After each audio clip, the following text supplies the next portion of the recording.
아침에 시작을 알리는 글로벌 주식 라이브 월스트리트 모닝 브리핑 9월 7일 수요일 순서 시작하도록 하겠습니다. 여러분 안녕하세요. 여도은입니다. 자, 띵동 방송이 시작됐다라는 표시인데요. 이미 이제 저희가 오늘 함께 하실 권동호 부장님이 옆자리에 자리하고 계시다라는 거를 또 이렇게 몸소 표현을 해주셨습니다.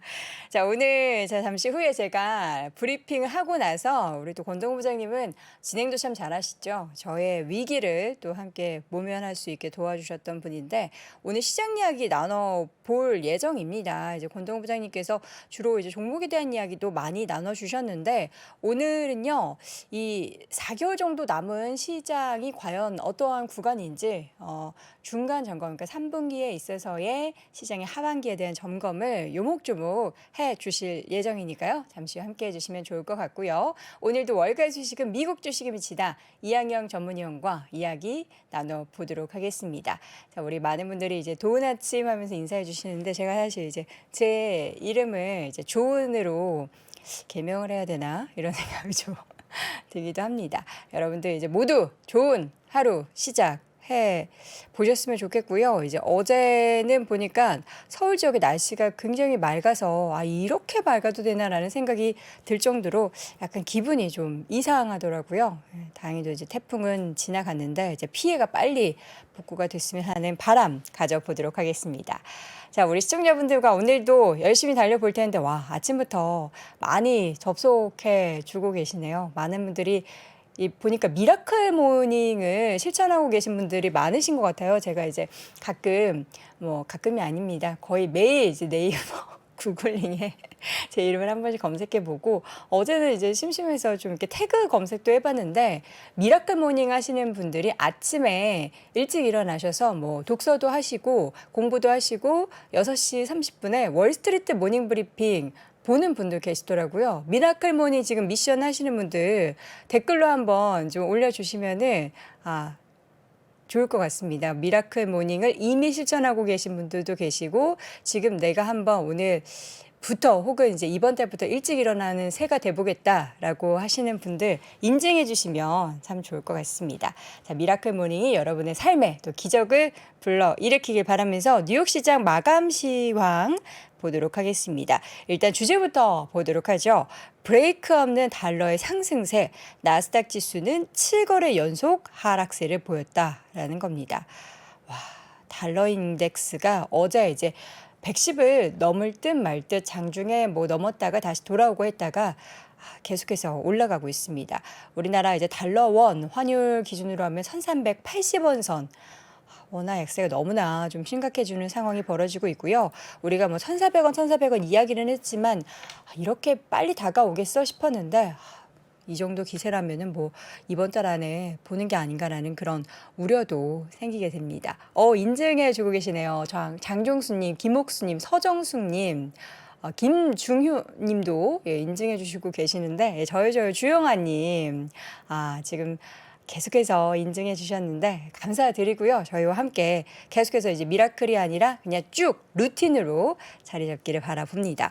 자, 이렇게 시장은 그래서 계속된 달러 강세 그리고 국채금리의 강세 속에서 다우지수, S&P 500, 나스닥 사실 장 초반에는 좀 초록불을 켜내기도 했거든요. 근데 아쉽게도 장중 좀 저점 부근에서 마감이 됐습니다. 다우지수가 0.55% 하락하면서 31,145포인트 선 마감이 됐고요. S&P 500 지수도 0.41% 하락하면서 3,908선 3,900선 내주는 거 아닌가라는 그런 생각도 들고요. 나스닥 지수는 0.74% 하락하면서 11,544포인트 선 마감이 됐습니다. 자, 시장이 이 가운데 여러 가지 또 IB 쪽에서는 의견을 계속 내놓죠. 지난주에도 많이 하락했고 노동절 연휴를 지나고 나서 시장이 다시금 개장을 한 거기 때문에 시장에 대한 코멘트들이 많았는데 그중에서 이제 골드만삭스 의견 하나 보자면요. 연준에서 미국 경제를 연착륙할 수 있다라는 낙관 계속 예전부터도 여러 가지 단어 가지고 많이 이야기를 했었죠. 소프티쉬 랜딩, 소프트 랜딩, 하드 랜딩도 아니고 그 중간쯤 어딘가 약간의 좀 이제 지글거림은 있을 수 있지만 완전 하드한 랜딩은 아니다. 그러니까 랜딩을 하면 다행인데 이제 아래로 내려가면은 그게 문제가 되겠죠. 연착륙에 필요한 추세를 밑도는 뭐 성장세, 신규 고용 둔화와 실업률의 완만한 상승 이런 것들이 나타나면서 고무적인 그러한 신호들이 나타나고 있다라고 이야기를 하고 있고요. 지금 이제 이번 달에 열리는 FOMC 회의에서 기준금리 75bp 인상에 대한 이야기도 계속해서 나오고 있는데 지금 보니까 그 퍼센테이지가 70%를 넘어서는 것으로도 나오고 있습니다. 어제 또 경제지표 발표가 하나 있었는데요. 서비스업 지표가 발표가 두 군데서 있었는데 좀 엇갈린 시그널을 보였어요. 일단 ISM 우리가 늘 보는 공급관리협회에서 나온 ISM 서비스업 PMI 지수가 56.9로 집계가 됐습니다. 전월치가 56.7이었고요. 월가에서 집계한 전문가 예상치가 55.5를 모두 웃돌았어요. 그래서 지난 4월 이후에 가장 높고 그리고 27개월 연속 계속해서 확장세를 이어갔는데 반면에 S&P 글로벌이 집계한 8월의 서비스업 구매관리자 지수, PMI는 확정치 같은 경우 43.7로 집계가 되면서 7월의 확정치였던 47.3보다 크게 낮아진 수치 그리고 예비치였던 44.1보다도 낮았기 때문에 이 수치가 50을 하회해서 서비스 업황이 위축세를 보이고 있음을 시사를 했습니다. 어느 쪽에 우리가 방점을 두고 서비스업의 업황을 바라봐야 하는지는 고민을 좀 해봐야 될 것 같습니다. 이번 주에는 제롬 파월 연준 의장도 그렇고요. 여러 가지 연준 의장 비롯한 당국자들의 발언이 예정돼 있는데 매파적인 발언들이 나오겠죠. 뭐 예상을 하는 대로 나올 수 있겠지만 우리는 이제 크게 당황하지 않습니다. 자, 이 가운데 우리는 이제 유럽 쪽에 있어서 이슈를 계속해서 보고 있는데요. 지금 에너지 위기에 대한 이야기들이 참 많이 나오고 있습니다. 러시아가 유럽행 가스관인 노르트 스트림, 이름도 어려워요. 노르트 스트림 1을 통한 가스 공급을 잠정 중단을 시켜놓은 상태죠. 그러면서 이제 노동절 휴장 사이에 유럽 증시 어제 하락 마감을 했다라는 소식을 전해드렸는데 어제 보면 밤 사이에는 유럽 증시가 하락을 딛고 반등을 다행히도 했습니다. 이 가운데 이제 뉴욕 증시도 장 초반에 오전장에는 초록불을 좀 켜냈는데 전반적인 업종은 하락하는 업종이 더 많았습니다. 반면 뭐 부동산이나 유틸리티 쪽, 산업, 뭐 헬스케어 쪽 일부 종목들의 상승은 보였는데요. 오랜만에 보는 것 같습니다. 맵을 함께 보도록 하죠. 어제 이제 빅테크 종목들, 기술주 위주의 종목들이 더 많이 좀 하락을 하는 모습이었는데 하락의 폭이 그렇게 사실은 크지는 않았어요. 마이크로소프트의 주가가 1%대 하락, 애플의 주가도 0.82%대 소폭 하락을 했고요. 애플은 아이폰 14의 출시가 현지 시각으로 수요일, 이제 오늘 밤에 예정이 돼 있어서 보니까 우리나라 이제 테크 유튜버 분들도 미국에 갔더라고요. 이제 애플의 그런 신제품 발표를 실시간으로 아마 이야기를 해줄 텐데 관련해서 과연 또 시장에서 어떻게 반응을 하게 될지는 지켜봐야겠죠. 자, 이 가운데 구글도 1%대 하락했고요. 메타의 주가도 1%대 하락, 그리고 아마존의 주가도 1% 하락하는 가운데 테슬라가 또 유일하게 또 초록불을 켜고 있습니다. 1.56% 상승, 그리고 GM, 제너럴 모터스의 주가도 0.62% 올랐고요. 앞서 말씀드렸던 헬스케어 섹터 딱 중앙에 초록불 켜고 있는 거 보이시죠? 그리고 뭐 이제 우측에 보면은 리얼 이스테이트 하면서 부동산 관련된 종목들 강세가 보였고요. 이 가운데 이제 일부 금융주들도 비자나 비자나 마스터카드가 소폭 오르는 가운데 아메리칸 익스프레스는 주가가 0.79% 하락했고 페이팔의 주가도 소폭 오르는 모습 보였습니다.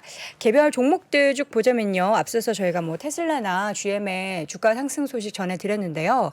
폭스바겐의 주가가 장중에 7% 넘게 올랐습니다. 올해 말에 우리 시장에도 어제 전해졌었죠. 올해 말에 포르쉐가 상장을 한다라고 하는데 규모가 한화 기준으로 110조를 넘어서는 굉장히 큰 대여라고 해요. 그래서 이 소식과 함께 폭스바겐의 주가가 7% 넘게 올랐고요.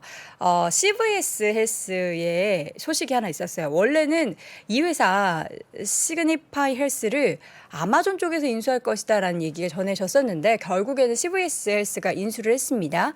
80억 달러 가량의 인수를 하기로 밝혔는데 약간 또 희비가 엇갈린 것 같아요. 이 가운데 이제 인수 소식이 장전에 전해졌고 이제 프리마켓에서는 주가가 조금 올랐는데 장 후반에는 하락세로 소폭 하락세로 마감이 됐습니다. 이 가운데 이제 밈주식 가운데 베드베스앤비욘드 주가가 계속해서 큰 폭으로 하락을 하고 있는데요. 밤사이에도 18% 이상 하락을 했는데 지난 금요일에 최고 재무 책임자 CFO가 회사 건물에서 또 생을 마감했다라는 소식이 전해지면서 주가가 크게 하락을 했습니다.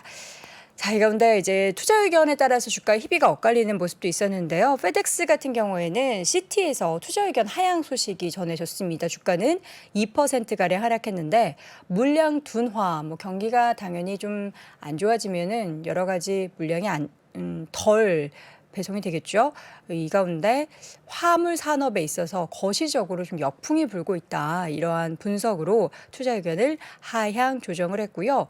반면 넥스트라 에너지 같은 경우에는 모건 스탠리에서 투자 의견을 상향 조정하면서 주가가 올랐습니다. 인플레이션 감축법의 최대 수혜주 중 하나다라는 분석이 이 배경이었습니다. 그리고 노르웨이안 크루즈는 장기적인 매수의 기회다. 주가가 워낙에 또 많이 싸져 있기도 하고요. 이런 평가와 함께 주가가 2%대 올랐고요. 알리바바 같은 경우에 계속 지금 중국에서 봉쇄를 하고 있죠. 제로 코로나 정책에 따라서 봉쇄를 하고 있는데 이에 따라서 주가가 3% 넘는 하락세 좀 영향을 받을 것이다라는 부분이고요. 지금 이제 애프터마켓에서 종목 하나 지금 뉴스가 나온 게 뉴웰 브랜드라는 양키 캔들 여러분 아시죠? 양키 캔들을 가지고 있는 그런 회사인데 3분기 매출에 대한 전망을 좀 하향 조정하면서 수정을 했어요. 매출이 좀 이전에 예상했던 것보다 줄어들 것이다라고 하면서 장중에도 2% 하락했는데 애프터마켓에서도 4% 가까이 하락세를 보였습니다. 자, 이렇게 해서 전반적인 뉴욕 시장 분위기 쭉 확인해봤고요. 심층 인터뷰 이어가도록 하죠. 잠시 후 메리츠증권 권동호 부장과 함께 돌아오겠습니다. 뭔가 그곳을 떠난다는 게 되게 믿기지가 않았거든요. 반평생보다 더 많이 자랐는데 갑자기 떠나게 된다니까 믿기지도 않았고. 여러분의 독립은 몇 살이었나요? 보육원의 아이들은 만 18세가 되면 시설을 나와 홀로 살아가야 합니다. 어른이 되기는 아직 이른 나이. 곁에 아무도 없다면 그것은 자립이 아니라 고립입니다. 18, 홀로 어른이 되어야 하는 아이들을 위해 함께 해주세요. 아름다운 재단은 18 어른의 건강한 자립을 응원합니다. 아름다운 재단 18 어른 캠페인. 새벽 6시 반. 아침 방송을 위해 새벽부터 시작되는 긴 하루. 스튜디오로 향하는 발걸음을 가볍게 하는 상쾌한 만남이 있습니다. 자, 방송 들어가겠습니다. 하나, 둘. 오늘 아침 페이지 2 김동환입니다. 오늘도 출발해 볼까요? 내일이 기다려지는 신선하고 다채로운 맛과 향. 오늘도 저는 운조 커피를 마십니다. 3프로와 함께하는 운조커피. 여러분의 하루와 언제나 함께합니다. 원두, 드립백, 더치커피. 다양한 선물 세트까지. 검색창에서 운조커피를 검색하세요.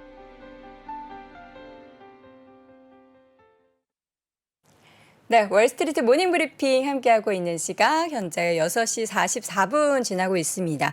보니까요, 파리에 계신 분들도 계시고 얼마 전에 보니까 일본 쪽에 계신 분도 계시고 지금 굉장히 월스트리트 모닝 브리핑 이름에 맞게 굉장히 글로벌한 곳에서 많은 분들이 함께하고 계십니다. 반갑습니다. 예, 본주. 자, 이번에는요, 신청 인터뷰 메리츠증권 권동호 부장 함께 하도록 할게요. 부장님 어서 오세요. 네, 안녕하세요. 네. 그렇게 존재감을 내비치고 싶으시면 여기 자리에 있습니다. 아, 그러게요. 저도 모르게 네. 제가 한 건 아니죠. 제 컴퓨터가. 그렇죠. 컴퓨터가 네, 나 소리를 여기 있어 냈네요. 하고 인사를 했습니다. 자, 오늘은요, 우리 부장님께서 남은 4개월 동안을 위한 중간 점검을 해주신다라고 네. 하는데 이 하프타임 딱 이렇게 찍힌 이 도장 같은 이미지가 뭔가 되게 좀 긴장을 하게 만드는 것 같아요. 아, 네, 그렇죠. 이게 사실 뭐 지금이 이제 딱 중간은 아니잖아요. 네. 그런데 이제 제가 중간이라고 표현한 이유는 이제 9월 FOMC가 이제 그만큼 중요하기 때문에 이제 말씀을 그렇게 이제 첫 장에 이제 그렇게 좀 그 하프타임으로 이제 말씀을 드린 건데 네. 이 파월 연준 의장이 5월 FOMC에서 그때 이제 얘기를 한 거예요. 금리를 당분간 한 3개월 동안 세게 올리고 데이터 한번 확인해 보고 9월 달에 한번 보자라고 지금 했기 때문에 그 네. 9월 달이 이제 다다음 주에 이제 FOMC가 열리잖아요. 그렇기 때문에 이제 그때 어떤 얘기를 하는지 어떤 스탠스를 비치는지가 저희한테 있어서 이제 남은 4개월이 이제 굉장히 이제 중요하다고 이제 보고 있는 거죠. 그렇기 네. 때문에 지난 8개월을 한번 돌아보고 앞으로 이제 4개월 동안 어떤 좀 변화가 있을지 과연 기존대로 그냥 쭉 갈지 아니면 좀 새롭게 그 많이 빠진 종목들이 이제 좀 반등을 하는 그 기회가 있을지 좀 돌아보는 시간을 갖도록 하겠습니다. 네. 그런 말씀을 아마 많이 들어보셨을 거예요. 앞으로의 10년이 지난 수십 년 동안과 좀 많이 다를 것이다. 어떻게 다를까요? 굉장히 이제 예전에는 어떻게 보면 예전에 지금까지의 세계를 한마디로 표현하자면 평화와 이제 번영의 시기였는데 이게 이제 뭐 러시아 우크라이나 전쟁을 갈등. 필두로 해서 많은 이제 변화가 생기는 거지. 지정학적 맞아요. 마찰부터 해서 뭐 금리 인상도 이제부터 이제 시작이 된 거잖아요. 네. 그렇기 때문에 제가 한 4가지 정도로 한번 나눠봤어요. 네. 근데 지금까지의 세계를 봤을 때 가장 중요했던 건 이제 자유로운 교육이었죠. 그렇기 때문에 최대의 효율을 추구하면서 서로 평화롭게 교육을 하면서 많은 국가들이 그 이제 혜택을 봤었고 이제 두 번째 이제 낮은 노동력이었습니다. 중국이 이제 값싸게 이제 물건을 공급하면서 인플레이션 안정 효과를 이제 수십 년 동안 전 세계에 이제 제공을 했었죠. 이제 세 번째는 유통 혁명인데 전자상거래가 그 유통의 이제 단계를 이제 많이 축소를 하면서 이제 가격을 많이 낮췄잖아요. 이제 그런 것들도 이제 많은 영향을 줬고 에너지 가격도 계속 낮은 수준을 유지를 했습니다. 이게 뭐 평화롭게 되다 보니까 중동도 이제 안정적으로 원유 공급하고 뭐 러시아도 안정적으로 이제 가스를 이제 공급하다 보니까 이 모든 것들이 다 인플레이션 억제책이었고 물가 낮게 지속이 되니까 사실상 어떻게 보면 가처분 소득이 약간 올라가는 효과가 있었던 거죠. 네. 내 월급이 올라가는 것보다 이제 이런 비용들이 올라가는 속도가 조금 더 더뎠기 때문에 내가 쓸 수 있는 돈이 더 많아지잖아요. 그렇기 때문에 뭐 우리가 뭐 넷플릭스나 뭐 디즈니를 하나 더 구독한다거나 네. 아니면 뭐 핸드폰을 2년 주기로 바꿀 거를 3년 주기로 바꿀 걸 2년 주기로 바꾼다거나 이제 그렇게 되면서 소비가 많아졌던 거죠. 네. 그러나 지금은 이전과는 다르다. 앞으로는 네. 좀 변화가 있을 것이다라고 하는데 요즘에 보면은 이제 그전엔 단어가 평화, 번영이었는데 네. 요즘 안보라는 단어가 되게 많이 등장해요. 뭐 에너지 안보, 공급망 안보, 뭔가 불안하다라는 거잖아요. 네, 맞아요. 제가 앞으로의 세계에는 뭔가 뭐 이미 8개월 동안 많이 들어보셨겠지만 판이 바뀌고 있는 느낌을 많이 받으셨을 거예요. 네. 근데 이게 단기에 끝날 이슈보다는 조금 더 꽤 지속이 될 것 같다는 그 느낌을 아마 본능적으로 아마 받으셨을 텐데 뭐 제가 여기 기사를 뭐 몇 개 갖고 오기는 했지만 이것들이 이제 반도체 공장들을 TSMC도 삼성도 전부 다 이제 미국으로 이제 옮겨야 되는 지금 상황인데 반도체뿐만 아니라 뭐 전기차나 배터리나 이제 첨단 산업 같은 경우는 전부 다 지금 뭐 미국으로 예, 와라. 미국으로 결국에는 미국으로 오라는 거죠. 미국에서 팔고 싶으면 미국에서 만들어라고 생산도 하는데 미국에서 해라. 맞습니다. 그렇게 되다 보니 이게 왜 그러냐면 예전에는 이제 효율성을 되게 중요시했는데 이제는 안정성과 이제 지속성이 굉장히 중요하다는 거죠. 이런 뭐 지정학적 마찰로 인해서 언제 어디서 뭐 문제가 터져서 공급망에 영향을 줘서 우리가 물건을 못 받을 수도 있잖아요. 네. 이거를 우리가 이제 지정학적 마찰은 아니었지만 코로나 때 한번 겪었었던 네. 거고 그렇기 때문에 이거를 이제부터 이제 미리미리 이제 준비를 하게 되는 거죠. 이렇게 되면 우리들이 경제학 교과서에서 배웠던 뭐 무역의 뭐 상대성 이론 이런 것들이 이제는 좀 통하지 않는 약간 그런 좀 상황이 도래를 할 수가 있습니다. 결국에는 무역의 상대성 이론이 통하지 않으면 그냥 비싸도 그냥 우리나라에서 미국에서 만들어라고 해버리면 그게 전부 다 이제 가격이 올라가는 소리가 들리는 거죠.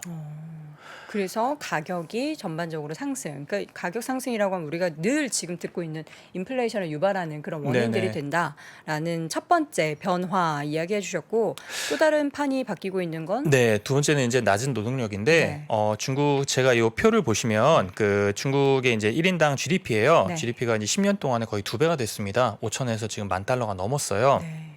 우리나라도 많이 증가를 하긴 했지만 뭐 중국이 뭐 굉장히 빠른 속도로 성장률 측면에서는 빨리 올라갔는데 우리 중국의 상위 5대 도시의 GDP는 서울보다도 높아요. 그 정도로 빠르게 성장을 했기 때문에 인건비도 당연히 높아질 수밖에 없습니다. 그래서 예전에 비해서 중국의 퀄리티가 높아진 만큼 인건비 비용도 많이 높아졌어요. 인건비도 높아지고. 그런데 이런 중국을 지금 대체할 만한 곳이 있느냐? 있긴 있는데 중국만큼 가성비가 지금 나오는 국가가 아직은 없습니다. 뭐 베트남 정도? 그 정도인데 네. 인구 차이가 이제 많이 나잖아요. 중국, 인도네시아, 아, 베트남.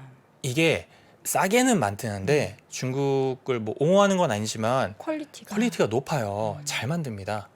그러니까 가격 대비해서 이 정도 퀄리티를 만들 수 있는 국가가 그 정도 쭉 지금 중국이 오랜 기간 공장 역할을 해왔기 네네. 때문에 기술력이 쌓인 그렇죠. 거군요. 네.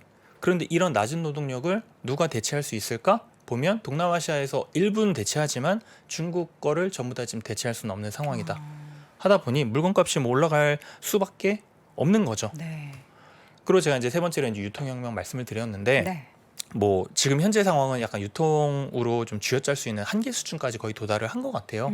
뭐 쿠팡은 계속 적자를 보고 있고 아마존은 흑자를 보고 있기는 한데 뭐 이 기업에 대해서 좀 아시는 분은 아시겠지만 매출과 이익 브레이크다운을 해보면 매출에서 차지하는 전자상거래 비중이 높지만 이익에서 차지하는 비중은 낮습니다. 이익은 그 AWS 그 클라우드 서비스가 대부분을 좀 많이 차지를 하고 있거든요. 네. 그런데 그렇다고 뭐 아마존의 전자상거래가 뭐 나중에 규모의 경제를 더 높여가지고 성장이 엄청 높아질 수 있느냐라고 보면 그것도 아니라는 거예요. 그 정도의 성장은 못 간다는 거죠. 그리고 가장 중요했던 게 이들이 아마존 말고 이제 쿠팡과 다른 전자상거래 업체들이 적자를 보면서까지 물건을 싸게 팔 수 있었던 거는 뒤에 서포트해주는 누군가가 있었기 때문에 그렇습니다. 근데 그들이 지금 힘들잖아요. 네. 가장 유명한 이제 소프트뱅크가 있죠. 손정희 이제 회장이 네. 반성문까지 썼고 나머지 분들도 지금 뭐 상황은 마찬가지입니다. 그렇죠. 그래서 이제는 적자 보는데 끝까지 더 밀어줄 게가 안 되는 거예요. 그러면 얘들도 살아야 되는데 살려면 결국에는 가격을 어느 정도 올리기는 해야 됩니다. 마진을 남겨야 될 거 아니에요. 그렇죠. 이런 지금 상황이고 유통 쪽에서도 네, 마지막으로 에너지 가격인데 이런 말씀을 하시기는 해요. 휴전을 하면 에너지 가격이 막 많이 떨어지지 않을까? 막 이렇게 말씀을 하시는데 아마 휴전 발표를 하면 러시아 우크라이나 휴전 발표를 하면 아마 일시적으로는 떨어질 거예요. 그런데 다시 슬금슬금 올라가지 않을까 이렇게 생각을 하는 게 네. 휴전한다고 유럽과 러시아가 과연 화해를 할까요? 아, 우리 그건 지금까지는 미안했고 다시 새로 시작하자고 악수 안 하겠죠? 그리고 네. 러시아에 대한 제재가 더 뭐 타이트해지고 그럴 거라는 의견들이 굉장히 많아서 네네. 러시아가 무기로 삼을 수 있는 건 사실 에너지가 제일 크다라는 거를 본인들도 알기 때문에 그렇죠. 계속 그 키를 절대 안 놓을 것 같아요. 네, 저도 절대로 놓지 않을 것 같고 여기 제가 이제 그 석유 생산과 이제 천연가스 생산 여기 그림을 갖고 왔는데 보시면 미국보다 더 많이 이제 중동에서 그리고 러시아에서 원유 생산을 하고 있고 네.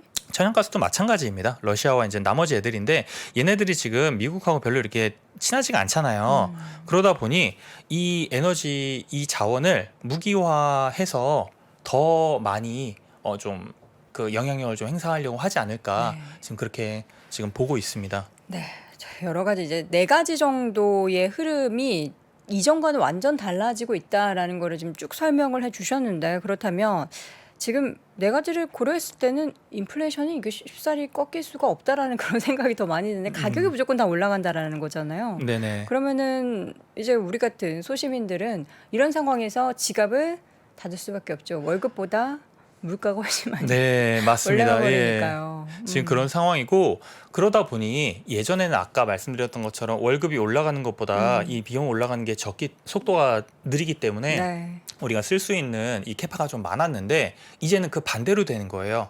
그래서 제가 뭐 간단한 그림을 그려왔는데 간단하게 이제 필수 소비, 주택 관련, 임의 소비, 저축으로 이렇게 그 가처 소득을 쓸 수 있는 4가지 카테고리로 한번 나눠봤는데 네. 이 필수 소비는 높아질 수밖에 없어요. 지금 먹고 마시는 것들, 에너지 비용 분명히 그 고점을 찍고 에너지 가격이 내려오기는 했지만 네. 예전 수준보다는 지금 높단 말이에요. 이 높은 수준을 유지를 한다는 거죠. 네. 그렇게 되면 필수 소비가 높아질 수밖에 없고 지금 주택 관련한 것도 금리 올라가니까 차입 금리가 높아지잖아요. 그렇죠. 거기다가 미국에서 가장 중요한 건 이제 월세가 굉장히 높아집니다. 뭐 지금 보시는 분들은 아마 다 느끼실 거예요. 월세가 굉장히 높아지고 아마 내년도 더 높아질 거가 아마 확정되신 분들이 계실 텐데 제가 여기 갖고 온 이 그래프가 평균 이제 렌트비 추이입니다. 그래서 2021년 2월 달 대비해서 쭉 이제 보시면 뭐 휴스턴이나 시카고 같은 경우는 뭐 오르긴 올랐어요. 올랐는데 그래도 이 정도면 뭐 그래도 좀 오르네, 많이 오르는데 상위 도시들 뭐 뉴욕이라든지 LA 같은 경우는 더 많이 굉장히 빠르게 지금 오르고 있습니다. 뉴욕이 진짜 많이 올랐네요. 네. 그래서 거기 있는 지인도 아니 이렇게 되면 살기 좀 원래도 비쌌는데 팍팍하다. 더 그쵸. 올랐다라는 거잖아요. 네네. 뭐 얘기로는 뭐 4인 가족이 연봉 30만 달러, 그러니까 3억 넘죠. 네. 그거 받으면 좀 팍팍하게 사는 그런 지금 3억을 상황이라고. 넘게 벌어도 뉴욕에서 네. 그러니까 뉴욕이라고 하면은 사실 뭐 다른 지역보다는 맨해튼 얘기를 하시는 네네, 거겠죠. 그렇죠. 네네. 도시면 살기 어렵다. 뉴저지로 가야 되겠네요. 네, 뭐 어마어마하죠. 이 비용도 오르고 그러면 결국에 줄일 수 있는 거 임의 소비밖에 없어요. 그렇죠. 그러면 저축 줄여갖고 임의 소비를 늘리기는 하겠지만 어쨌든 임의 소비가 줄어들 수밖에 없는 구간이다 보니 네. 예전에는 넷플릭스랑 디즈니 둘 다 구독했다면 이제 하나는 끊어야 되는 거예요. 그리고 뭐 세탁특공대 하고 있는데 이거 세탁 좀 비싸다. 손빨래. 아니 손빨래 안 돼. 크린토피아 가야죠. 뭐 이렇게 되는 조금 싸 저렴한 걸로. 네. 네.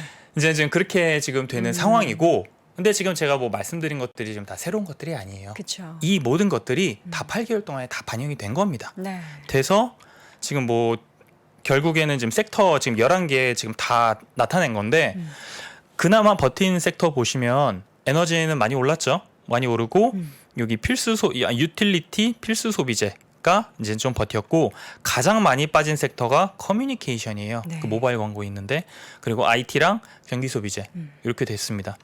근데 이런 생각이 계속 드는 거예요. 지난 8개월 동안에 이런 급격하게 이제 반대의 모습을 보여줬는데 어쩌면 이게 좀 세계의 큰 변화의 초입 상태가 아닐까 그런 생각이 계속 들더라고요. 지금 이 구간이 변화의 뭔가의 초입 구간이기 때문에 그러면 이제 우리는 그 변화가 어떻게 나타나는지 발빠르게 눈치를 채서 네. 뭔가 우리도 포지션이나 뭔가 대응이나 이런 거를 좀 바꿔야 되는 그런 구간이라는 말씀이신 거죠?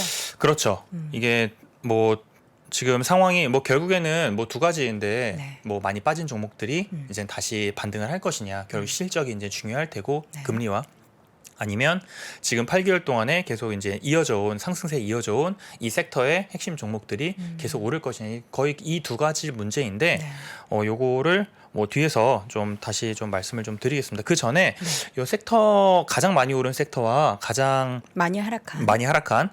섹터 좀 브레이크다운 해가지고 좀 보여드리면서 말씀을 드릴게요.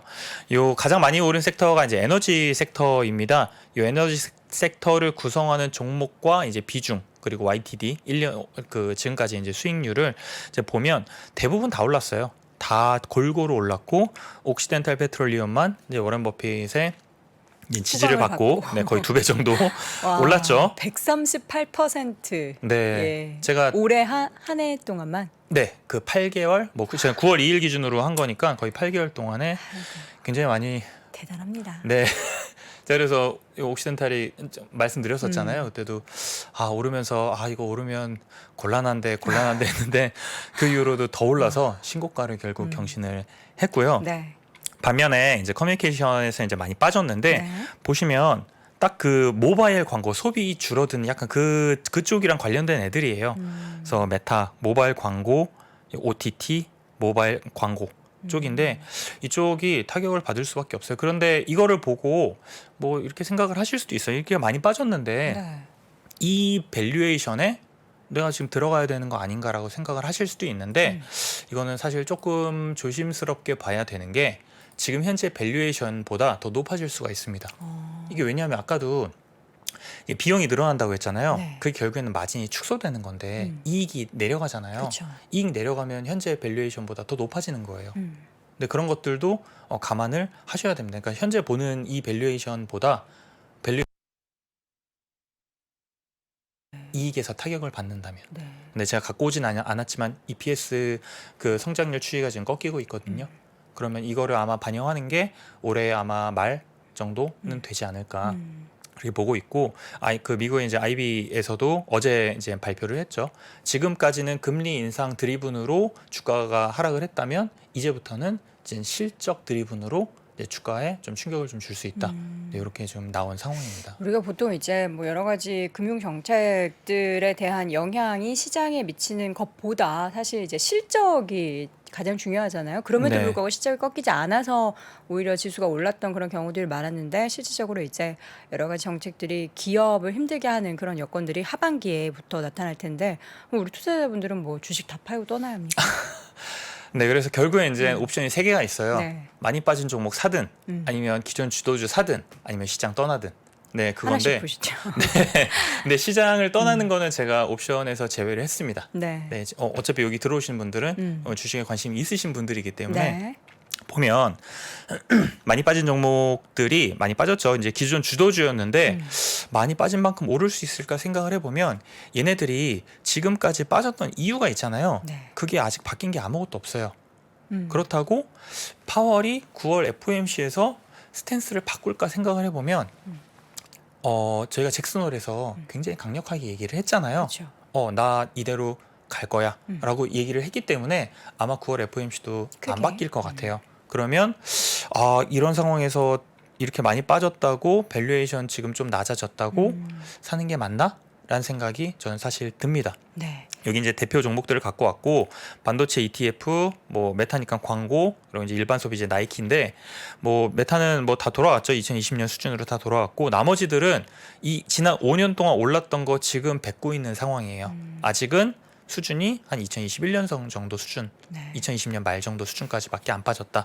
이렇게 보시면 되고 그러면 많이 오른 종목을 사야 되나라고 보면 가장 많이 오른 종목은 이제 에너지 필수 소비재 유틸리티인데 에너지는 지정학적 긴장이 지속되면 아마 뭐 휴전을 하더라도 잠시 빠지겠지만 크게 막 예전 수준까지 돌아가기는 쉽지 않지 않을까? 뭐 그런 생각을 하고 있어요. 물론 최고점 대비해서는 내려갈 텐데 그 움직이는 레인지가 네. 한번 이제 업 되는 거죠. 그럼 그 위에서 또 이제 등락이 그쵸. 있을 것이다. 그렇게 될 가능성이 높고 네. 그러면 두 번째 이제 필수 소비재인데 필수 소비재는 경기가 좋든 안 좋든 수요가 지속될 수밖에 없잖아요. 그렇기 때문에 얘네들은 아마 지속적으로 좋을 가능성이 저는 좀 좋다고 보고 그렇기 때문에 뭐 레이 달리오도 마찬가지고 워렌 버핏도 이쪽에 지금 많은 포커스를 맞춰서 비중을 많이 늘려놨거든요. 네. 필수 소비재 쪽에. 그리고 마지막으로 유틸리티인데 유틸리티는 좀 관심이 없으실 수도 있어요. 그래서 제가 위에 유틸리티를 구성하는 종목과 비중을 갖고 왔는데 아마 뭐 하는 회사인지는 잘 모르시겠지만 느낌은 오실 거예요. 에너지? 넥스트 에너지? 일렉트릭? 에너지? 이거 에너지구나. 네, 뭐 전력, 네, 천연가스, 네. 저기 재생에너지 이쪽입니다. 결국에는 그 에너지 섹터 이제 시즌 2라고 이제 보시면 되기 때문에 네. 이쪽도 결국에는 에너지 가격이 올라가면서 수혜를 받을 수밖에 없는 그런 섹터라고 보시면 돼요. 네. 구체적으로 이제 포트폴리오를 짜 주실 텐데 네, 뭐 저는 뭐 이렇게 와가지고 항상 이제 결론을 좀 내드리는. 명쾌하게. 네, 아니 뭐 결론을 내야 됩니다. 네, 항상. 네. 그쵸. 네, 저희는 여기 투자를 해야 되기 때문에. 모두 여기까지 이제 얘기하고 가시죠. 네. 항상 이제 이렇게 해서 이런 종목을 사야 한다. 하면 네, 제가 그렇게 아니요. 말씀 못 드려요. 권동호 부장님은 그렇게 네. 말씀 안 하시는데 이제 보통은 이제 많이 오른 종목 이렇게 정리해 주시고 네. 가셔가지고 우리 투자자분들은 종목이 그래서 뭐야 궁금하시거든요. 네, 부장님 항상 말씀해 네네. 주셔가지고 속이 시원합니다. 네, 뭐 현재 상황이 아마 이제 8개월 이 전과 음. 아마 이후가 만약에 크게 바뀌지 않는다는 생각을 저는 갖고 있어요. 네. 특히 올해에는 그러면 아마 지난 8개월과 향후 4개월이 비슷하지 않을까 그렇게 보고 있고, 그렇게 되면 지금까지 상승했던 이 섹터들이 단기간에 뭐 왔다 갔다 여러 정치적 이슈들로 네. 어제도 천연가스 한 9% 빠졌거든요. 뭐 그런 이슈들이 있을 수는 있지만 뭐 타이밍 잡는 건 다 개개인에 따라 다른 거니까 지금까지 시장을 주도했던 이 섹터들이 아마 조금 더 갈 수 있는 여지가 더 있지 않을까 그렇게 생각을 하고 있고, 그렇게 되면 포지션을 어떻게 잡아야 되느냐 보면 에너지와 필수 소비재 유틸리티, 제가 뭐 종목을 뭐 말씀드리진 않지만 이 섹터를 이제 롱을 하고, 대신에 시장 변동성이 높기 때문에 해지를 좀 해줘야 돼요. 이 해지를 뭘로 하냐면 네. S&P를 숏을 치는 게 아니고 롱을 하는 겁니다. 롱을 해야지 해지가 돼요. 왜냐하면 주가가 반등할 때 저가, 그러니까 저런 종목들이 빠지기 때문에 그쵸, 반대 포지션으로. 네, 반대 포지션은 성장하는 애들이 많잖아요. 걔네들이 반등하기 때문에 S&P 숏을 잡으면 같은 방향으로 지금 잡는 거예요. 그렇기 때문에 좀 조심하셔야 됩니다. 그래서 나머지 세 개 섹터를 롱을 잡고 S&P도 롱을 잡아야지 둘 간의 상관관계 해지가 네. 되기 때문에 조심해야 하셔야 되고, 그러다가 이제 시장 방향이 크게 바뀌는 순간이 올 거예요. 근데 저는 이제 그 순간을 파월이 0.75, 0.5%에서 0.25%로 금리를 올릴 수 있는 뭔가 좀 분위기가 형성이 되면 네. 아마 그때가 조금 위험 자산들이 반등을 좀 슬금슬금 하지 않을까 그렇게 보고 있고, 네. 아니면 시장에서 이제는 여기까지 금리 인상 하겠다. 뭐 한 4.5%가 마지막이겠다. 아마 2023년 6월 FOMC가 마지막이겠다라는 네. 그런 지금 상황이 나오면 그러면 그때부터는 안전자산이 전부 다 이제 그 시장에 이제 그 리스크가 다 프라이싱 되고 네. 이제 위험 자산들이 이제 오를 수 있는 그런 분위기가 좀 조성이 될 것 같습니다. 네. 지금 네. 그럴 때 초반에는 그렇게 시장이 바뀌는 초반에는 뭐 갖고 있는 뭐 에너지나 필수소비 유틸리티 종목들을 매도하는? 매도하는 뭐 그런 좀 전략을 네. 좀 사용하시면 되겠죠. 네, 이제 에너지, 필수소비재, 유틸리티 또 S&P 옆에 있는 그 티커명은 ETF라는 거 여러분들을 알고 계실 테지만 이제 에너지는 XLE 대표적으로 말씀해 주셨고, 필수소비재는 XLP, 그리고 유틸리티는 XLU 말씀해 주셨습니다. 대표적인 ETF이기 때문에 관련된 ETF는 또 다양히 있어서 그렇죠. 여러분의 많이 또, 있습니다. 네. 성향과 취향에 맞는 종목들로 함께 포트폴리오 구성하는데 도움이 되셨길 바라겠고요. 자, 오늘 심층 인터뷰 이 시간에는 메리츠증권 권동호 부장 함께했습니다. 부장님 고맙습니다. 네, 감사합니다. 3프로TV가 확 바뀝니다. 먼저 오늘 아침 라이브는 권순우 기자가 새롭게 뉴스3 플러스를 진행하고 김프로의 인사이트를 전하는 미스터 층 더 깊어집니다. 퇴근길 라이브는 여도운 앵커가 합류해 저 정프로와 함께 월요일부터 목요일까지 진행을 하고요. 이상한 형제들 강환국, 박근영, 강박 브로더스가 금요일을 책임집니다. 그리고 매일 한 기업씩 깊이 해부해드리는 시간을 마련했습니다. 글로벌 라이브는요, 최홍석, 장희성, 기존 MC의 미국 주식 최강자 장우석 부사장이 합류, 최고의 진행조합을 구성합니다. 더 빠른 대응과 더 깊은 분석으로 매일 새로워지는 3프로TV, 앞으로도 많은 시청 부탁드립니다.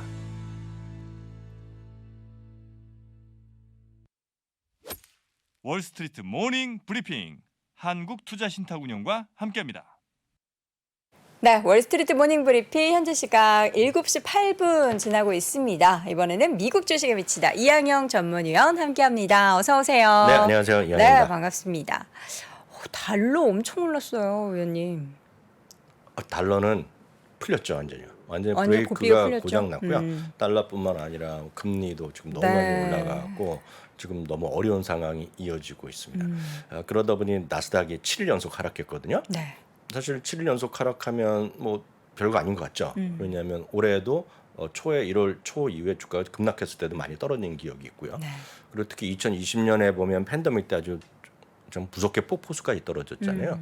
그렇지만 7일 연속 하락 안 했었거든요. 그렇죠. 그래서 이게 정확히 보면 2016년이요, 11월이 처음 있는 일입니다. 네, 그래서 이게 나스닥 7일 연속 하락이 또 그만큼 또 기록을 하나 세우고 네. 있고요. 여기에 가장 큰 건 나스닥의 S&P 500에서 가장 큰 거는 애플이잖아요. 애플이 한 7%, S&P 전체 7% 차지하는데 나스닥의 1등은 당연히 애플이잖아요. 애플이 7일 중 6일이 빠졌습니다. 그 직전에 저도 말씀드렸잖아요. 손만 뻗으면 사상치고 갈 수 있다 그랬는데 그걸 딱 놓친 시기가 그 시기 S&P 500이 200에서 터치하고 떨어지면서 그 시기거든요. 그만큼 주시장이 정말 겸손해야 되고 주가가 크게 출렁거리는데 가장 큰 요인은 나스닥이 이렇게 떨어지는 것은 두 가지죠. 결국은 금리가 올라간다는 거, 그건 미국 달러가 올라간 거. 결국 이것은 결국 궁극적으로 실적에 영향을 미친다, 안 미친다. 실적 영향을 미칠 수밖에 없거든요. 바로 그런 부분이 지금 주가에 좀 하락 구간을 가고 있고 특히 지금 실적 시즌이 뭐고 끝났기 때문에 말씀드렸다시피 다음 주 화요일 날 밤에 우리나라 시가 소비자 물가지수 그리고 그 다음 주 목요일 날 새벽에 있는 FOMC 그때까지는 뭔가 새로운 어떤 시장을 돌려설 만한 모멘텀이 없는 거예요. 그래서 약간 그런 것들이 좀 부진하게 지금 이어지고 있다. 다만 제 입장에서는 그나마 좀 진정됐으면 원하는데 지금 진정되기에는 금리는 금리지만 미국 달러가 너무 무서운 거죠. 그래서 오늘 주가를 보면 앞서서 권부장께서 그런 얘기 하셨지만 그건 뭐 롱숏 장기적인 얘기고 오늘 하루짜리 오늘 모처럼 보여드리는데 이 그림 오늘 하루입니다. 오늘 하루에 S&P 500이 이렇게 떨어졌잖아요. 그렇지만 부동산, 유틸리티, 헬스케어 정도만 올랐어요. 나머지 하나 더 있는데요. 그것은 이제 산업재가 아주 올랐을 거고요. 부동산, 유틸리티, 헬스케어 정도만 올라갔고요. 근데 이런 올라간 것도 큰 의미가 없어요. 왜냐하면 시장 자체에서 큰 재미가 없는 흐름이 되겠고요. 여기에 이제 주목하는 분들이 별로 없거든요. 투자자분들이 별로 없거든요. 유틸리티에서 아마 있으신 분 하더라도 넥스트라 에너지 정도가 있고 나머지는 큰 의미가 없고요. 헬스케어는 뭐 특히 몇 개 있지만 많은 분들이 갖고 계신 헬스케어는 또 아닐 겁니다. 몇 개. 주식이 떨어졌을 가능성이 크기 때문에 이런 것들이 지금 시장에서 선방하고 있지만 큰 의미는 좀 없다라고 좀 보고 있죠. 네, 본격적으로 들어가겠습니다. 미국 달러가 고공행진이 이어지면서 어저께 110을 터치했었는데요. 오늘 110달러를 그냥 110포인트를 그냥 돌파해버렸어요. 네, 그래서 이제 무서운 흐름이 되겠고요. 이게 20년 만에 최고치가 되겠고요. 일본 엔화는 우리나라 일본도 이제 뭐 폭풍이 일었지만 어저께 일본 뉴스 보면 제가 우연히 어저께 NHK 이런 걸 찾아봤더니 그냥 탑에 나오는 거가 일본 엔화에 속락하면서 140 돌파한 거를 많이 보여주고 141을 보여줬거든요. 화면에서 영상에서 보여줬는데 뭐 전문가들 나와서 얘기하는데 142엔도 돌파했고요. 142엔도 돌파했고 142.8 몇을 갔다 왔습니다. 81이죠. 이게 142.8588 이렇게 갔었거든요. 그래서 143까지 위험한 정도로 치솟고 있죠. 이 상태에서 전 세계 어느 나라 주식은 안전할 수가 없습니다. 일부 일본에서 뭐 좋을 수 있죠. 일본에서 보면 뭐 수출 관련주 좋아질 수 있지만 그건 다 예전 논리라고 보고 있고요. 일본은 뭐 특별하게 제가 아이디어가 없습니다. 한국의 원화도 지금 이건 밤이니까요. 오늘 정규장 열리면 9시부터 공식적으로 열리면 모르겠습니다만 잠시 전에 제가 찍고 왔을 때 한 30분 전에 화면 캡처했을 때는 1378.90 이렇게 가더라고요. 어제 밤에는 1,381원을 터치 한번 했더라고요. 그럼 11시 넘어서. 네, 그러니까 이 한국 원화 이런 것도 다 속락하고 있는 것 자체가 가치가 떨어지는 거가 미국 달러 이런 고공행진에서 나온 요인이다. 그러니까 이런 상황이 이어지는 시점에 주식이건 뭐건 되기가 쉽지 않고 우리가 인정할 수밖에 없다라고 이해하시면 되겠습니다. 네. 10년물 금리, 국채금리도 앞서 말씀해 주셨던 것처럼 다시금 고개를 드는 모습인데요. 거침없죠? 네. 이것도 거침없죠. 10년물 금리 3.35%, 2년물 금리도 마찬가지. 하루 주춤했었거든요. 지난 금요일에 하루 주춤했었는데 그냥 다시 치솟고 있는 부분입니다. 금리가 올라갈 때도 제일 안 좋은 거는 성장주, 꿈과 희망이 넘치는 3번, 4번 주식, 특히 4번 주식이 되겠고요. 특히 해외 매출 비중이 높은 것도 11개 섹터에서 압도적으로 IT 섹터. 네, 이런 큰 그림에서 좀 이해하시면 좋을 것 같습니다. 네. 뭐 다 오릅니다. 다 오르면은 예전에는 뭐 정말 다 올랐을 때 금값도 오르고 시장도 오르고 막 그랬는데 이제는 주식 시장이 같이 올라주질 못해서 그 딱 불과 1년 전이에요. 1년 전도 아니고 작년 11월, 12월까지도 계속 뭐 그래요. 다 오른다. 왜 이렇게 어떻게 이렇게 다 오르지? 다 오를 텐데 그랬는데. 지금은 전혀 반대 상황이라는 거 좀 이해를 하셔야 되겠고 좀 냉정하게 보셔야 되겠습니다. 종목 몇 가지 볼까요? 네. 넥스트라 에너지 에너지. 말씀드렸다시피 넥스트 에너지 뭐 재생에너지는 하지만 원자력도 하고 다 하는 발전소인데 다만 그걸 좀 먼저 갔을 뿐입니다. 네. 원자력도 하고 다 이것저것 풍력도 하고 다 하는 그런 회사고요. 앞서 XLU라고 해서 유틸리티 ETF 있잖아요. 그게 제일 많은 겁니다. 비중이 제일 큰 겁니다. 넥스트 에너지 정도 있고 나머지 자세하는 것들은 많이 있는데 대표적인 거 저도 아는 거는 이 정도밖에 없다라고 보셔야 되겠어요. 넥스트 에너지 2.6% 올라갔습니다. 모건 스탠리에서 중립에서 매수로 올렸고요. 목표 주가도 94에서 99달러까지 올려놨습니다. 이런 것이 있었고요. 마이크로소프트는 뭐 마이크로소프트나 비롯해서 대부분의 그 빅테크 이런 건 다 흘러내려서 앞서 말씀드렸다시피 애플이 말씀드렸잖아요. 7일 중에 6일이 빠진 그런 모습이 되겠습니다. 테슬라는 오늘 1.5% 올라갔는데요. 울프 리서치라는 곳에서 기존의 중립에서 매수로 상향했고요. 목표 주가를 모처럼 280에서 360까지 올려놨어요. 인플레이션 감축 법안으로 지금 현대나 이렇게 기아가 상대적으로 짜증 나잖아요. 근데 지금 보면 미국에서도 가장 모든 인플레이션 감축 법안의 혜택을 다 받는 거는 가장 좋은 건 사실 포드랑 GM의 그런 중가권 이하의 전기차 라인입니다. 왜냐하면 거기 가격도 한정돼 있고요. 그리고 배터리나 이런 거에 핵심 소재 미국 내 메이드 인 US에도 하고 있고요. 조립하는 것도 있고 또 하나가 유니언입니다. 유니언된 거면 또 더 주는 게 있어요. 우리나라 보면 말이 안 될 것 같지만 다 세세한 것들이 들어있어서 모든 것을 다 해당되는 거가 대표적인 것이 뭐 GM 볼트나 뭐 이런 것들이에요. 그런 것들인데 테슬라도 이제 그래서 가격을 맞추고 이제 노력을 더 한다는 거잖아요. 그래서 여튼 그 울프 리서치의 얘기는 결국은 인플레이션 감축 법안으로 전기차 시장이 상당히 좋아질 것이고 수익성도 큰 폭이 개선될 것이고 그 중심에는 테슬라가 있을 것이다 얘기하는 거죠. 그래서 테슬라가 가격을 전부 다 또 그 카테고리에 맞추기 위해서 가격 인하 얘기를 좀 하고 있고요. 이미 일론 머스크가 몇 차례 얘기를 한 적이 있어요. 올릴 때도 올렸지만 불가피하게 올렸지만 조금만 안정되면 내리겠다고 얘기했기 때문에 좀 그걸 좀 이해하시면 좋을 것 같고 아마 가장 큰 관심은 모델 Y에 지금 지금 그 후륜 모델이 있어요. 후륜 모델이 가격이 상당히 저렴하거든요. 근데 그게 중국에서 정도 팔고 있었던 걸로 알고 있고 우리나라나 미국, 유럽이 안 됐는데 제가 알기에는 뭐 더 정확히 아시면 정확히 적어주세요. 이번에 유럽에 팔기 시작합니다. 그게 가격이 2-3만 달러 아래입니다. 지금요. 그거 같은 것들이 많이 나올 수 있겠죠. 근데 다만 그런 것들은 결국 제품에 대한 생산의 캐퍼의 문제거든요. 아마 그런 것들은 아마 많이 할 겁니다. 그래서 테슬라도 가격을 좀 인하할 가능성이 있다라고 보셔야 되겠고요. 한국보다 3천만 원 싼 모델 Y 유럽에 내놓은 테슬라. 그건 제가 알기로 후륜 쪽으로 후륜인데 후륜 구동 모델. 맞아요. 그게 하여튼 중국에선 팔고 있거든요. 근데 이번에 유럽에 런칭하는 건데요. 유럽이 출시했죠. 미국이나 한국은 아직 해당 사항이 없는데 이게 뭐 그 가능성 뭐 장기적으로 있겠죠. 왜냐면 그걸 가격을 다 맞추기 위해서는요. 이게 조금 더 저렴하군요. 25,000달러 뭔가 좀 가격이 저렴합니다 지금. 정확한 건 저도. 49,990유로에서 6,740만 원이라고 하네요. 네네. 그 내용 아마 아시는 분 계실 것 같습니다. 네. 이게 원래 후륜이 아니었군요. 그런 디테일까지는 저도 모르겠어요.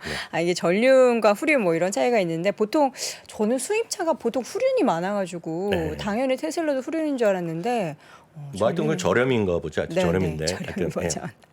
알겠습니다. 테슬라 이야기 나눠봤고요. 애플이 오늘 밤에 공개하죠. 14. 그렇죠. 내일 새벽 우리나라 시간은 2시로 알고 있습니다. 그래서 우리나라 지금 홈페이지에 들어가더라도 이제 기대 하라. 우리나라도 중계 다 당연히 하겠죠. 그런 메시지를 제가 엊그저께 한번 봤었는데요. 나올 것 같아요. 온라인 생중계 9월 8일 새벽 2시. 맞죠. 새벽 2시. 네, 저 너머로. 네, 저 너머로. 근데 하여튼 애플이요. 잠시 화면 보여드리면 애플이 오늘 0.8% 떨어졌어요. 그래서 말씀드렸다시피 최근 7일 중 6일이 하락했습니다. 그래서 이제 많은 사람들이 아이폰 나오면 또 좋아질 거다. 그럴 수 있잖아요. 그럴 수 있는데 그런데 역사적 사실 몇 가지만 발표해야 되겠고 이슈가 될 만한 것들을 확인해드리겠습니다. 이게 이거가 되겠는데요. 애플은 이번에 다들 아시다시피 아이폰 14 그리고 에어팟 프로 2, 애플워치 8의 발표 가능성이 커져 있죠. 그리고 아마 스펙들 많이 보신 분이 계실 것 같고요. 남은 것들이 아마 아이폰의 관점에서는 통신이 안 될 경우에 위성을 연결하는 게 된다 안 된다 그런 얘기가 있죠. 그래서 그런 건 뭐 그렇게 주장하는 사람이 있는데 뭐 포함될지 안 될지 그건 모르죠. 에어팟 프로 2가 아마 올 겨울 연말 쇼핑 중에 가장 핫한 상품으로 될 가능성이 큰. 그리고 아마 이게 처음에 나오면 아마 그 프리미엄 붙을 가능성이 있죠. 과거의 상례를 보면요. 그래서 워낙 히트 상품이 될 가능성이 크고 있고요. 이제 가격이 문제인데 가격은 대부분의 시각에 지금 기본형이요. 아이폰 14의 기본형은 인상이 없고 프로의 기본형이 $100 올라갈 거란 얘기를 하고 있는데 포브스에서 어저께 특이한 기사를 냈어요. 네. 포브스는 이번에 지금 기본형 가격이 $50 인하가 됐고 프로도 $50밖에 인상이 안 될 것이라. 뭐 $100 얘기 막 나왔어요. 그러니까 그게 다수 의견인데 이런 의견도 있고 얘네들은 또 내부자를 하고 있는데 블룸버그보다 약간 약하죠. 그래서 내부자를 통해서 내부자랑 또 그 서플라이어가 있지 않습니까? 서플라이 단가 일찍 인하를 하면서 훨씬 더 많이 팔릴 수 있다는 얘기를 뭐 꿈과 희망을 줬다는 거예요. 여하튼 그런 게 있다라고 정도 보셔야 되겠고요. 네. 9월의 상승 확률은 지금 과거 보면 30%밖에 안 됐습니다. 상승 확률. 그리고 12개월 중에 최저였다는 게 상승 확률이죠. 그 바 그래프가요. 그래서 바로 이런 걸 때문에 가장 큰 S&P에서 가장 1위 기업이 애플이 상승보다 하락이 컸기 때문에 S&P 500도 9월에 안 좋았다는 얘기를 하는 거가 되겠고요. 그럼 이제 약간 그걸 기간으로 나눠보겠습니다. 평균적으로 보면 한 달 후, 3개월 후, 6개월 후에 보면 큰 재미 없었어요. 한 달 동안은 큰 재미 없었습니다. 6개월에 가면 5, 6% 정도 올라갔고 왜냐하면 10월에는 주가가 좀 많이 올라갔고 12월에도 많이 올라갔던 경우. 실질적으로 실적이 뭐 좀 어느 정도 매출이 네, 숫자로 찍혀서 네, 지금까지 이제 워낙 7, 8월에 강했기 때문에 슬로하고 많은 사람이 이번에 팔리겠어 하는 사람들이 많이 있었잖아요. 하여튼 그건 과거를 갖고 우리가 말아 설명할 뿐인데 하여튼 이거가 2007년, 22년 평균입니다. 그때부터 나와갖고 아이폰 시리즈가 나왔을 때 요게 평균이니까 참고하시면 되겠고 그래서 이거는 이거 갖고 당장 오르겠다 이런 거는 없을 거다. 과거에 보면은요. 그리고 첫날 이튿날도 빠졌던 경험이 많이 있습니다. 네. 발표한 날에서 이걸 갖고 단기 단타로 하시면 안 될 거다라는 거죠. 물론 최근에 2014년만 보면 그나마 더 좋았어요. 그렇지만 그 이후에는 주가가 더 훨씬 좋았다는 걸 생각하신다 그러면 네. 평균 정도 보시면 최소한 3개월, 6개월 이상을 보시고 사는 건 좋지. 이거를 그냥 이 이벤트를 갖고 사는 건 별 소용이 없을 거다는 얘기하고 있고요. 바로 그겁니다. 이게 9월의 평균이에요. 9월의 큰 흐름이 되겠고요. 요거는 올해 초록색은 올해는 좋지 않았다. 지금까지 안 좋았다기 때문에 약간 벌어졌기 때문에 찾아갈 수는 있겠으나 너무 큰 기대는 하시면 안 된다고 보고 있고요. 하나 더 말씀드리면 물론 가장 큰 관심은 역시 아이폰 14이 되겠는데요. 그보다 요즘 미국이나 월가에서 관심 있는 것은 서비스 시장의 광고 시장입니다. 광고 시장. 광고 시장이 보시다시피요. 2020년에 10억 달러였는데 2026년에 300억 달러까지 간다는 거거든요. 참고적으로 이게 가장 큰 변화가 결국 페이스북이 결국은 애플의 개인정보 변화 정책에 의해서 결국 아무 문제가 없을 거 하다가 당한 거 아닙니까 지금. 그래서 페이스북 이름까지 메타 플랫폼으로 바꿨잖아요. 많은 분들이 궁금히 여기실 것 같습니다. 광고 시장이 얼마나 뺏겼을까? 광고 시장이 이제 100억 달러 정도 줄어든 걸로 얘기를 하고 있습니다. 지금요. 그 이전과 이후에 대비해서 네. 연간을 보면 그래서 영향이 있었다고 보셔야 되겠고요. 이런 평균 한두 개만 제가 기억에 의해서 유전해서 말씀드리면 애플리케이션 앱 개발자 있죠. 앱 개발자가 뭔가 광고를 해야 될 거 아닙니까? 그러면 플랫폼을 우리가 적용하는 비율이 있습니다. 네. 그 앱 디벨로퍼의 어답션 레이시라는 게 있어요. 우리가 내가 그거 쓰겠냐 안 쓰냐는 것인데 지금 구글이나 안드로이드가 한 94% 정도 됩니다. 1등을 하고 있고요. 요번에 8%에서 7, 8포인트가 올라갔고 애플도 지금 94.8% 독립됐어요.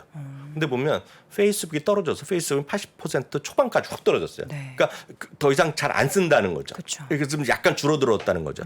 그러다 보니까 전체 시장 점유율로 보면 물론 1등은 구글, 2등은 페이스북이지만 지금 애플의 점유율이 상당히 많이 올라가고 있거든요.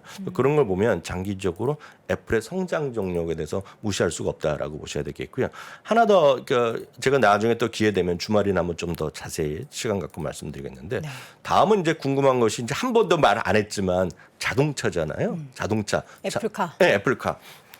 한 번도 얘기한 적 없고 인정한 적도 없어요. 블룸버그만 얘기했죠. 네, 블룸버그만 애널리스트는 얘기하는데 그거 갖고 감히 평가는 못하죠. 그것 때문에 주가 얼마 올라간다는 못하지만 그 업체에서 서비하는 곳에서 서비한 적이 있어요. 그것만 제가 참고적으로 그것도 역시 기억에 의존해서 말씀드리고 정확한 숫자는 약간 틀릴 수 있는데 그것도 제가 기회 봐서 바로 말씀드릴 텐데 여동의 것도 여쭤보겠습니다. 다음에 자동차를 살 때 지금 애플을 고려하시겠어요? 가격을 좀 그러니까 그냥 가격. 가격 그런 다 생각해서 네. 가격에 대한 이게 공개한 적이 없으니까 고민하시겠어요? 후보군에 있을 것 같아요. 왜냐하면 또 저는 F도 아이폰을 쓰고 있잖아요. 네. 이 디자인이나 뭔가 이 인터페이스 이런 게 저랑 좀 잘 맞아서. 여러분들도 한번 고민 한번 해보시면 좋을 것 같아요. 그러니까 한번 통계가 나왔는데 얼마나 설문조사했는데 예쁘게 만들겠어요. 32% 정도 됩니다 지금요. 사겠다. 아니 사겠다는 게 아니라 고민하겠다. 고려한다는 거야. 어. 30% 초반 정도 나오는데요. 네. 그러니까 이거는 모든 자동차에 똑같은 겁니다. 그래서 이거는 가격을 모르고 1등은 우리한테는 그렇지만 도요타가 1등입니다. 도요타 가격도 뭐 괜찮고 성능도 괜찮으니까. 리즈너블한. 2등이 혼다예요. 다 네. 일본 차네요. 근데 3등이 애플이 올라왔어요. 3등이 애플이. 3등이 애플이라니까요. 테슬라는 저 밑에 있어요. 그게 더 놀라운데. 네, 그래서 이게 발표하면 수치입니다, 수치요. 서비의 결과고요. 이들이 그냥 한 30년 동안 자동차 업계만 분석한 친구들이 한 거예요. 근데 더욱더 흥미로운 것은 테슬라를 이제 갖고 있는 사람한테 물어본 거예요. 네. 테슬라 지금 타고 있는 사람들. 그 여러 번 발표됐습니다. 테슬라랑 아이폰 유저는 거의 95% 그냥 같이 갑니다. 네. 근데 테슬라 지금 타고 있는 사람한테 물어본 거예요. 너 애플 고민해 했더니 50%가 넘습니다. 그게 바로 애플의 위력이라는 거죠. 네, 그래서 앞으로 어떻게 될지 모르겠어요. 저는 결론을 보면 애플은 그런 아이폰만 갖고 매수한다 그러면 당장 오늘 내일 산다 그러면 전 말리죠. 그렇지만 장기적으로 보면 역시 애플은 특히 아이폰을 쓰시는 분들 입장에서 보면 가격이랑 구분 없이 그냥 계속 모아가시는 게 맞을 것 같다 해서 오늘 마지막 애플 얘기 좀 자세히 해드렸고 내일 아마 좀 더 나오면 더 추가적으로 설명해드리도록 하겠습니다. 애플이 집 짓는다고 하면 또 거기도 살 것 같은 그런 분위기가 만들어집니다. 그럴 수도 있죠. 뭘 만들든 예, 사고자 하는 그런 욕구를 만드는 그런 기업이 또 애플이 아닌가라는 그런 경쟁력을 또다시 한번 확인할 수 있는 그런 설문조사 결과였습니다. 자, 이렇게 해서 오늘 애플 이야기까지 나눠봤고요. 미국 주식의 미치자 이항영 전문위원 함께했습니다. 위원님 고맙습니다. 네, 감사합니다. 자, 월스트리트 모닝 브리핑 오늘도 함께 하셨습니다. 오늘도 날씨가 좀 좋을 것 같거든요. 기분 좋은 수요일. 좀 약간 피로가 누적되긴 하지만 기분 좋은 수요일 하루 보내시기 바라겠고요. 저는 이제 내일은 오전 6시 30분이지만 오후 퇴근길 라이브 6시에 진행하니까 퇴근길에 심심하신 분들 또 경제 뉴스 보시고 싶으신 분들은 함께 퇴근길 라이브 해주시기 바랍니다. 저는 내일 다시 돌아올게요. 여러분 고맙습니다.